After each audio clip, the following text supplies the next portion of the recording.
Video में हम पढ़ रहे हैं क्लास 9 के ज्योग्राफी के चैप्टर 2 को, जिसका नाम है फिजिकल फीचर्स ऑफ इंडिया। और यह वीडियो नंबर 4। इसी के पहले 3 वीडियो किए हैं मैंने इस चैप्टर के ऊपर। तो देखिए, अगर आपने पिछला वीडियो देखा है तो आपको पता होगा कि पिछले वीडियो में हमने यहाँ पर एंड किया था, यानी जो हमारा नॉर्दर्न प्लेन्स था उसको हमने पढ़ा था। और इस वीडियो में हम पढ़ने वाले हैं पेनिनसुलर प्लेटू के बारे में।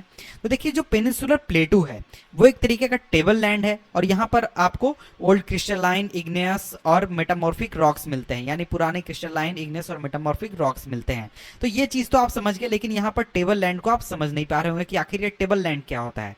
तो देखिए, टेबल लैंड को सिंपली हम एक तरीके से कह सकते हैं कि जिस तरीके से टेबल होता है, कि बिल्कुल टेबल आप मान लीजिए अपने रूम में रखते हैं, तो क्या होता है, रूम का सरफेस काफ़ी लो होता है, फिर और टेबल जो होता है वो काफ़ी हाई होता है। तो बिल्कुल इसी तरीके का स्ट्रक्चर हमारा प्लेटू का भी होता है। जो हमारा पेनिनसुलर प्लेटू है बिल्कुल ऐसा ही स्ट्रक्चर है।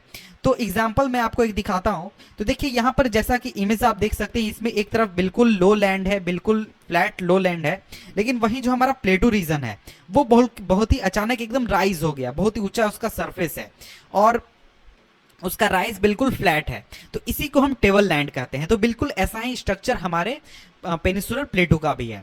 तो इसके बाद अगर हम आगे बढ़ते हैं, तो आखिर इसका फॉर्मेशन कैसे हुआ। तो इसका फॉर्मेशन हुआ था गोंडवाना लैंड से, जब टूट कर ये पूरा हिस्सा जब ड्रिफ्ट हुआ, तो इस वजह से तो जो गोंडवाना लैंड का हिस्सा था वो जब टूटा तो उसी से इसका फॉर्मेशन हुआ। और ये ओल्डेस्ट जो लैंड मास है उसका एक हिस्सा है। और ये जो प्लेटू है इसके बहुत ही ब्रॉड, इसमें बहुत ही आपको ब्रॉड और शैलो वैलीज मिल जाते हैं, राउंडेड हिल्स मिल जाते हैं। ये सभी इस रीजन में मौजूद है, पेनिनसुलर प्लेटू में मौजूद हैं। और ये देखिए, ये जो पूरा पेनिनसुलर प्लेटू है इसके हम 2 ब्रॉड डिविजन्स कर सकते हैं, 2 हिस्सों में बांट सकते हैं, जिनका नाम है सेंट्रल हाईलैंड और डेक्कन प्लेटू। तो इन दोनों के बारे में हम अलग अलग पढ़ेंगे।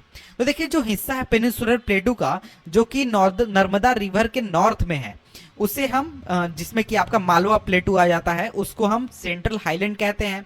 और ये जो रीजन है इसके आपके साउथ में आपको विंध्या रेंज मिल जाता है, और इसके नॉर्थ वेस्ट में आपको अरावली मिल जाता है। और इसका जो फर्दर वेस्टवर्ड एक्सटेंशन है वो आपको सैंडी और रॉकी डेजर्ट जो है राजस्थान का रेगिस्तान, वहां पर जाकर मिलता है।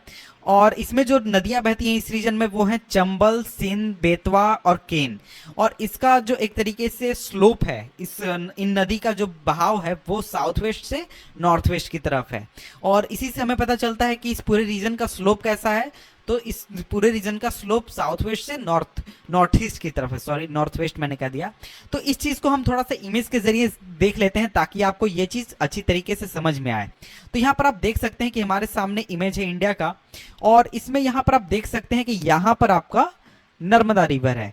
तो यहाँ पर आपका ये नर्मदा रिवर है, तो इसके ऊपर ये जो पूरा इलाका है ये आपका हो जाता है सेंट्रल हाईलैंड।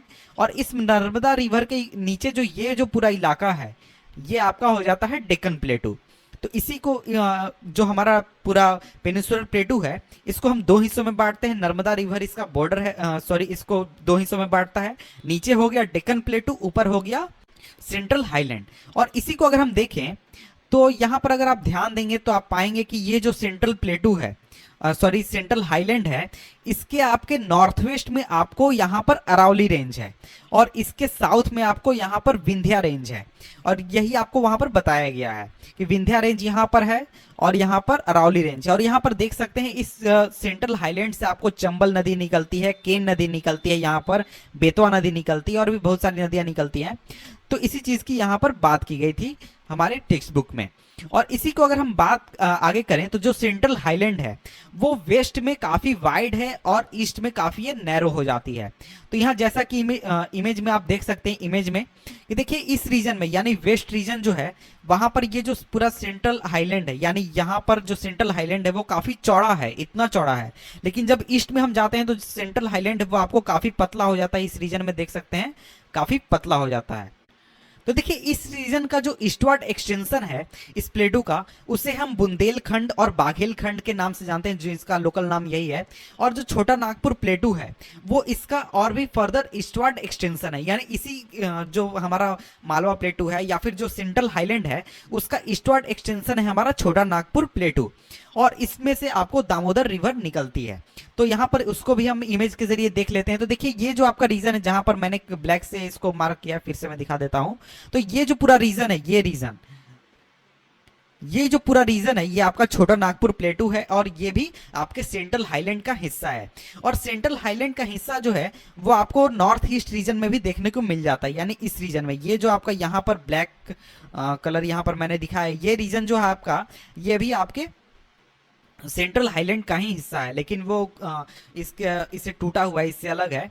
तो हमने सेंट्रल हाईलैंड के बारे में तो पढ़ लिया, अब हम पढ़ते हैं डेक्कन प्लेटू के बारे में। तो देखिए जो डेक्कन प्लेटू है वो एक तरीके का ट्रायंगुलर लैंडमास है जो कि नर्मदा रिवर के साउथ में स्थित है। तो अभी हमने मैप में देखा कि डेक्कन प्लेटू कहाँ स्थित है और उसका साइज आप देखेंगे, स्ट्रक्चर आप देखेंगे तो वो आपको ट्रायंगुलर देखने को मिलेगा। और इसके नॉर्थ में, नॉर्थ बॉर्डर पर आपको सतपुरा रेंज स्थित है और वहीं इसके आपको जो ईस्टर्न रीजन है वहां पर आपको महादेव पहाड़ियां या फिर कैमूर हिल्स या फिर मैकल हिल्स आपको देखने को मिल जाएंगे। और इसको आप चाहें तो एक तरीके से मैप में देख सकते हैं। और डेक्कन प्लेटू की अगर हम बात करें तो डेक्कन प्लेटू जो है वो उसके वेस्ट रीजन का जो हाइट है वो ज्यादा है ईस्ट के रीजन से, और स्लोप जो है वो वेस्ट टू ईस्ट है। तो ये इस चीज को मैं थोड़ा सा एक्सप्लेन करने की कोशिश करता हूं। तो देखिए मान लीजिए ये आपका डेक्कन प्लेटू है, तो इसका जो ईस्ट रीजन है, वेस्ट रीजन है और इसका जो ईस्ट रीजन है, तो वेस्ट रीजन में डेक्कन प्लेटू का हाइट ज्यादा है और इसके ईस्ट रीजन में हाइट कम है। तो इस तरीके का स्ट्रक्चर है आपके पेनिनसुलर प्लेटू का। जो वेस्ट रीजन है वहां पर हाइट आपको ज्यादा है और ईस्ट रीजन में इसका हाइट कम है। तो इसको अब आगे देखते हैं। तो देखिए जो इस प्लेटू का एक एक्सटेंशन आपको नॉर्थ ईस्ट रीजन में भी देखने को मिल जाएगा, जिसे कि लोकली मेघालय या फिर कार्बी आंगलोंग प्लेटू कहा जाता है या फिर नॉर्थ काचर हिल्स कहा जाता है। और इसको एक तरीके से फॉल्ट या फिर भ्रंश के जरिए ये टूट कर अलग हो गया छोटा नागपुर प्लेटू से। और इसमें 3 आपको प्रोमिनेंट हिल्स देखने को मिल जाते हैं जो कि है गारो, खासी और जैंतिया। तो इस चीज को मैं आपको मैप के जरिए दिखाने की कोशिश करता हूं। तो यहाँ पर आप देख सकते हैं, तो ये जो रेड आपको यहाँ पर मार्क देखने को मिल रहा है, यहाँ पर और यहाँ पर, तो ये जो है आपको गारो, खासी और जैतिया आपको पहाड़ियां हैं।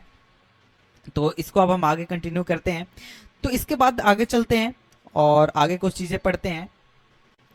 तो देखिए जो वेस्टर्न घाट्स हैं और जो ईस्टर्न घाट्स हैं वो एक तरीके से वेस्टर्न और ईस्टर्न एजेस पर स्थित हैं डेक्कन प्लेटू के। और जो वेस्टर्न घाट है वो एक तरीके से वेस्टर्न कोस्ट के पैरेलल में है और वो एक तरीके से कंटिन्यूअसली उसके साथ पैरेलली में ऊपर से नीचे तक है। और यहाँ पर आपको अगर आप इन रीजन्स को पार करना चाहते हैं, वेस्टर्न घाट्स को पार करना चाहते हैं, तो आप इनको सिर्फ पासेस के जरिए ही पार कर सकते हैं। और मैप में आप चाहें तो कुछ इंपॉर्टेंट रीजन जैसे थाल, भोर या फिर पाल घाट्स को एक तरीके से इंडिकेट कर सकते हैं या फिर देख सकते हैं। तो देखिए वेस्टर्न घाट की बात करें तो वेस्टर्न घाट जो है वो हाइयर है ईस्टर्न घाट से। तो देखिए अभी जैसे मैंने बताया कि जो पेनिनसुलर प्लेटू है वो वेस्टर्न रीजन में उसकी हाइट ज्यादा है ईस्टर्न रीजन के मुकाबले। तो उसी चीज को अगर आप यहाँ पर देखें तो जो वेस्टर्न घाट है उसकी हाइट भी ज्यादा है ईस्टर्न घाट के मुकाबले। और जो वेस्टर्न घाट है उनका एवरेज एलिवेशन है वो 900 से 1600 मीटर है। वहीं जो आपका ईस्टर्न घाट है उसका एवरेज एलिवेशन है 600 मीटर। जो ईस्टर्न घाट है वो महानदी वैली से शुरू होती है और ये नीलगिरीज तक जाती है साउथ में। और ईस्टर्न घाट की बात करें तो ईस्टर्न घाट काफी डिसकंटिन्यूअस है और इरेगुलर है। उसका रीजन ये है कि बहुत सारे रिवर्स ने इसको कई सारे जगहों से काट दिया है, कई जगहों से तोड़ दिया है बे ऑफ बंगाल में। और जो वेस्टर्न घाट है वो एक तरीके से ओरोग्राफिक रेन को कॉज करते हैं। उसका रीजन ये है कि जो विंड होता है जो कि मॉइस्ट एयर को अपने साथ लाता है वो वेस्टर्न स्लोप से टकराकर इस रीजन में काफी बारिश कराता है, काफी वर्षा कराता है। और जो वेस्टर्न घाट्स हैं उनको बहुत सारे अलग अलग लोकल नाम से भी जाना जाता है। और जो हाइट है वेस्टर्न घाट्स का वो एक तरीके से इंक्रीज करता है नॉर्थ से साउथ की तरफ। तो इस चीज को भी मैं आपको समझाने की कोशिश करता हूं मैप से। तो देखिए यहाँ पर आप देख सकते हैं कि जो वेस्टर्न घाट है ये रीजन हो गया, ये रीजन वेस्टर्न घाट यहाँ पर।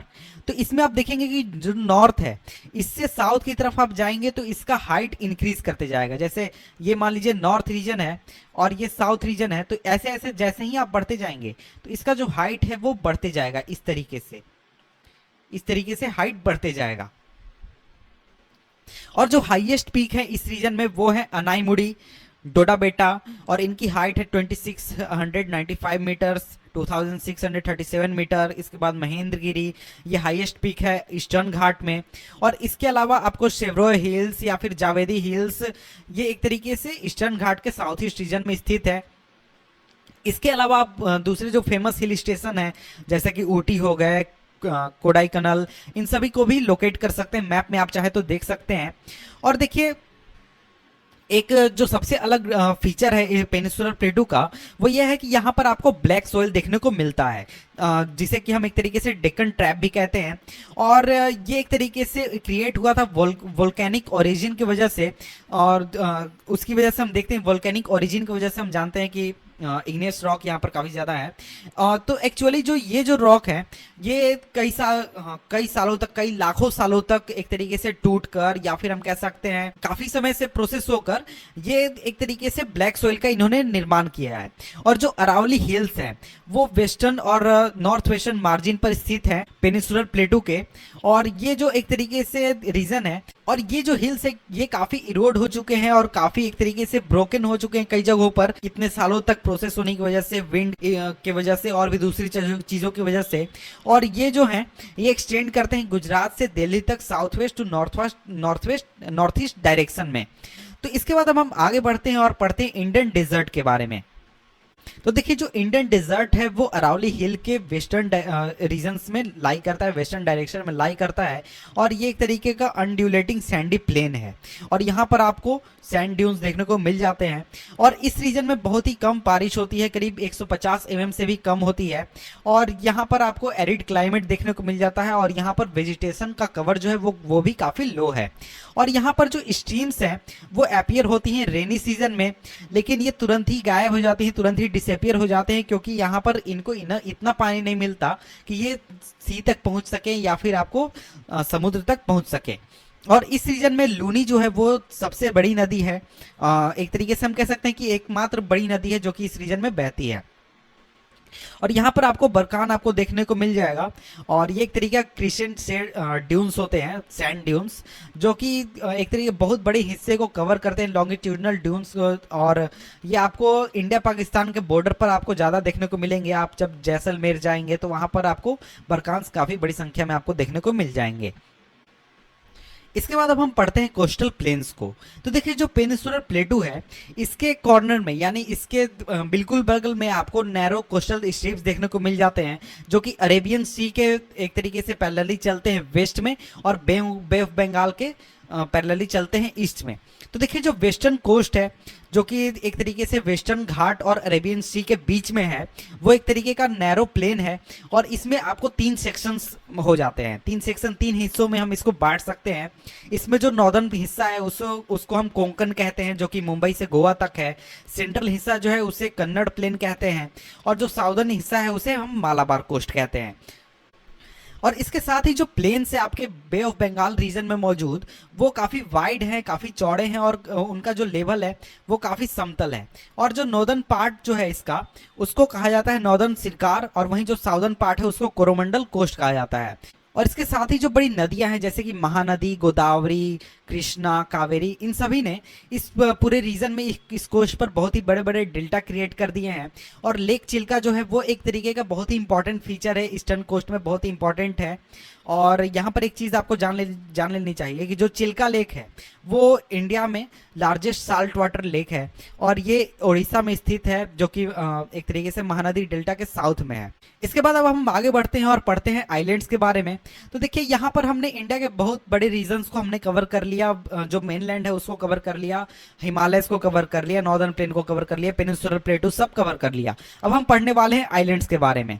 तो देखिए जो इसके अलावा जो रीजन है, इन सभी रीजन्स के अलावा, मेनलैंड इंडिया के अलावा, इंडिया के पास दो ग्रुप्स में आइलैंड है। 2 ग्रुप्स कहने का मतलब है कि जितने भी आइलैंड्स हैं उनको हम मेनली 2 हिस्सों में बांटते हैं। पहला तो आपका लक्षद्वीप हो गया और दूसरा आपका अंडमान एंड निकोबार हो गया। तो आप चाहें तो लक्षद्वीप जो आइलैंड है उसको लोकेट कर सकते हैं मैप पर, जो कि मालाबार कोस्ट है केरला का, उससे काफ़ी नज़दीक है। ये जो ग्रुप है आइलैंड का, यहाँ पर आपको बहुत ही स्मॉल कोरल आइलैंड्स देखने को मिल जाते हैं। और शुरुआत में पहले इन्हें लक्षद्वीप, मिनिकॉय एंड एमिनिटी कहा जाता था। 1973 में इनको रीनेम किया गया था इंडियन गवर्नमेंट द्वारा और इसको फिर नाम दिया गया था लक्षद्वीप। तो देखिए ये जो पूरा रीजन है यानी लक्षद्वीप जो है ये कवर करता है 32 स्क्वायर किलोमीटर और कावारती जो है वो एक तरीके का एडमिनिस्ट्रेटिव हेडक्वार्टर है लक्षद्वीप का। और ये जो आइलैंड है इसमें आपको बहुत ही आपको डाइवर्सिटी देखने को मिलेगी फ्लोरा और फौना का। और इसके साथ ही जो पीटी आइलैंड है जिसमें कि लोग एक तरीके से रहते हैं वो अनइनहेबिटेड है यानी वहाँ पर लोग नहीं रहते हैं, वहाँ पर एक बर्ड सेंचुरी भी है। तो यहाँ पर देखिए कोरल्स के बारे में बताया गया, आप चाहें तो पढ़ लें, एग्जाम में आपसे पूछा जा सकता है, डेफिनेशन एक्सप्लेनेशन आपको दिया गया है। और एक तरीके से इसके साथ ही अगर आप देखें बे ऑफ बंगाल में तो आपको एक लंबा चेन देखने को मिलेगा आइलैंड्स का। और ये जो पूरा रीजन है ये जो आइलैंड का ग्रुप है इसे हम कहते हैं अंडमान एंड निकोबार आइलैंड्स। और इनकी जो साइज है ये काफ़ी बड़ी है, इनकी साइज बड़ी है और इसमें या इस ग्रुप में बहुत ही ज़्यादा संख्या में आपको आइलैंड्स मिलते हैं और ये काफ़ी एक तरीके से अलग थलग है। और ये जो पूरा इंटायर रीजन है इसको दो ब्रॉड कैटेगरीज में हम बांटते हैं यानी पूरे आइलैंड ग्रुप को दो हिस्सों में हम रख सकते हैं। पहला तो अंडमान हो गया जो कि नॉर्थ में है और निकोबार जो कि साउथ में है। और ऐसा माना जाता है कि ये जो आइलैंड्स हैं ये सबमरीन माउंटेन्स के एक हिस्से हैं। तो सबमरीन माउंटेन्स क्या होते हैं ये भी आप चाहे तो गूगल कर लें, लेकिन ये उतना इंपॉर्टेंट नहीं है इसलिए इसको हम छोड़ देते हैं। तो देखिए ये जो आइलैंड ग्रुप्स हैं यहाँ पर आपको बहुत ही एक तरीके से स्ट्रेटजिक इंपॉर्टेंस है इन आइलैंड्स का इंडिया के लिए, क्योंकि ये एक ऐसी पोजीशन पर हैं जो कि काफ़ी इंपॉर्टेंट है इंडिया के लिए इंडियन ओशियन में। और इस रीजन में भी यानी कि इस आइलैंड ग्रुप में भी आपको बहुत ही ज़्यादा diversity of flora and fauna देखने को मिल जाता है। और ये जो आइलैंड है ये इक्वेटर के काफ़ी करीब है इसलिए यहाँ पर आपको इक्वेटोरियल क्लाइमेट देखने को मिल जाता है और यहाँ पर फॉरेस्ट कवर जो है वो काफ़ी थिक है। और यहाँ पर सिंपली आपसे कहा गया है कि देखिए यहाँ पर एक तरीके से समरी है इस चैप्टर का, a detailed account on different physiographic units highlight the unique features of each reason. तो देखिए यहाँ पर हमने पढ़ा बहुत ही अलग अलग फिजियोग्राफिक यूनिट्स के बारे में इंडिया के और ये सभी एक तरीके से यूनिक फीचर्स बताते हैं अलग अलग इलाकों के। और it would however be clear that each region complements the other and make the country richer in its natural resources. तो देखिए जो भी हिस्सा है इंडिया का वो एक तरीके से इंडिया को अमीर बनाता है उस अपने नेचुरल रिसोर्सेज से। जैसे कि माउंटेन्स की बात करें तो वो वाटर और फॉरेस्ट वेल्थ का काफ़ी इंपॉर्टेंट सोर्स है। नॉर्दर्न प्लेन जो है वो ग्रैनरीज है इंडिया का, वो एक तरीके से बेस प्रोवाइड करते हैं पहले की सिविलाइजेशन यानी कि शुरुआत में जितने भी सिविलाइजेशन बने वो एक तरीके से उनका बेस क्या था, उनका बेस था नॉर्दर्न प्लेन्स। और इसके साथ ही जो प्लेटू है वहाँ पर आपको मिनरल्स मिल जाते हैं और वो एक तरीके से क्रूशियल रोल अदा करते हैं इंडस्ट्रियलाइजेशन कंट्री के इंडस्ट्रियलाइजेशन में। और इसके साथ ही जो कोस्टल रीजन है आइलैंड ग्रुप्स है ये एक तरीके से हेल्प करते हैं फिशिंग और पोर्ट एक्टिविटीज़ में। तो इस वजह से जो डाइवर्स फिजिकल फीचर्स है वो एक उनका काफ़ी फ्यूचर पॉसिबिलिटी है और डेवलपमेंट का काफ़ी चांस है वहाँ पर। तो इसलिए यहाँ एक तरीके से इंडिया के लिए काफ़ी ज़्यादा होप है फ्यूचर में। तो देखिए यहीं पर हमारा ये चैप्टर खत्म होता है। तो मिलते हैं आपसे हम नेक्स्ट वीडियो में किसी और चैप्टर के साथ, तब तक के लिए गुड बाय।